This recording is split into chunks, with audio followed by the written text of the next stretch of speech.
Hello everyone. Today we will study about the comparative quantities of translational and rotational motion. So let's start with the basic quantity which we use in linear motion, that is displacement. So here we have displacement. Here we have angular displacement.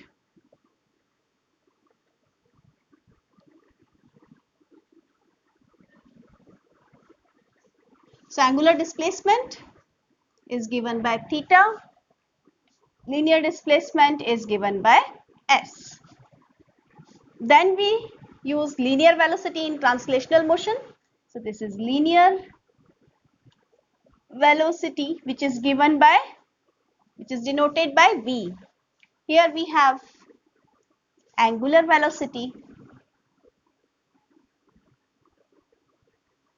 which is given by omega. Linear velocity is rate of change of linear displacement. Angular velocity is rate of change of angular displacement. Here we have linear acceleration which is denoted by a, and here we have angular acceleration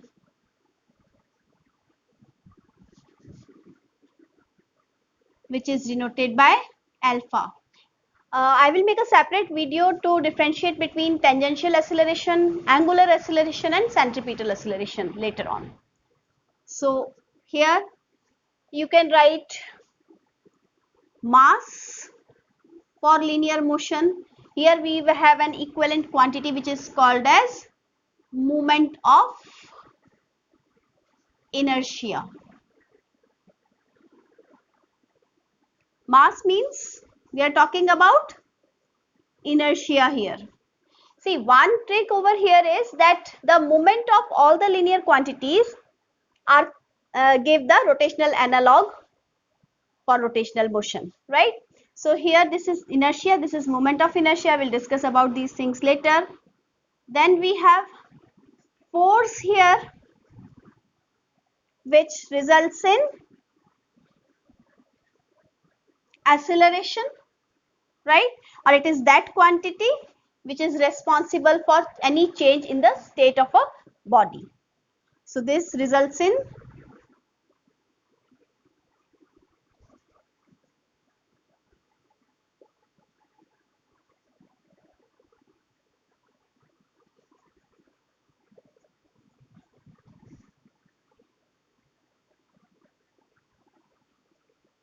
okay.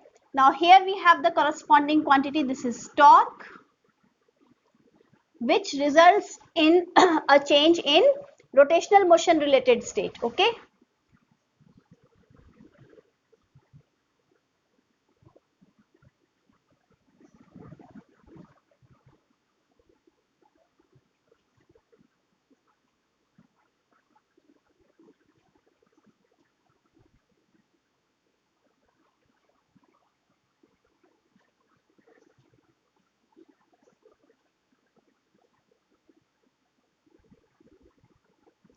Means here if a body is at rest, we can make it move by applying force.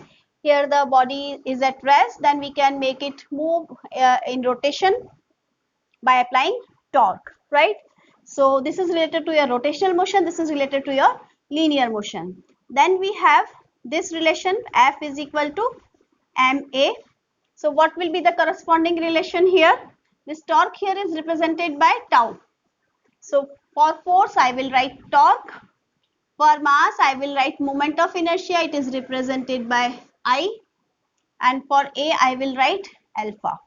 Similarly, what is the law of conservation of linear momentum? We can find it by using second law. Second law states that F is equal to dp by dt. So here this tau can be written as dl by dt. Here P is linear momentum, right? And here L is angular momentum. So law of conservation of momentum, now you can write that in the absence of external force, the linear momentum is conserved. So we can write if F external is 0, then P is equal to constant, right, or conserved. Similarly, if external torque is 0, then L is equal to constant or conserved. This is the law of conservation of linear momentum, and this is the law of conservation of angular momentum. Then we can write all the equations of motion also, and then after I'll leave it. There is no limit for these comparisons. So V is equal to U plus AT, linear equations of motion, and then S is equal to UT plus half AT square, and the third equation is V square is equal to U square plus 2AS.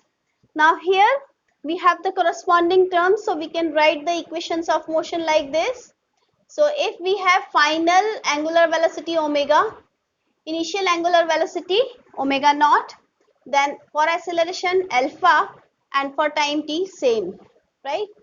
For displacement, angular displacement, I'll write here. So this will be omega naught into t plus half alpha t square.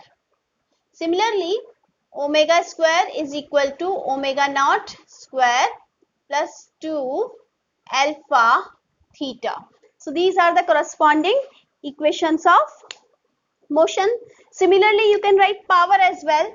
Power is force into velocity, F dot V you can say, right? So angular power, you can say